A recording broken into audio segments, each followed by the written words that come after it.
Sasa nilikuwa nataka kuongea hizi relationships, maneno yao, hizi maneno ya kukua kama uko kwa relationship na chali yako. Mara ya kwanza unaona vitu ikiendelea vizuri. Hasa mara ya kwanza nasema I'm crazy, sijui vitu gani mnaingizana box hapo na hapo. Mnaanza kupendana, mnaambiana weaknesses yenyu hapo ndani ya nyumba, alafu sasa vitu kama kunyamba, msichana tanaanza kuona haya kunyamba.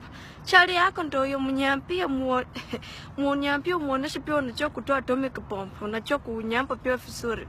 Hasa mara ya kwanza pale ulikuwa unaambia unakuanga crazy when open, when honest kila kitu, alafu sasa unakasa mnyambo kwa matako yako, baadaye unaenda nyumbani tumbo inakuuma mpaka unapata na constipation, tumbo yako inakuuma, unashinda hata na kunyamba.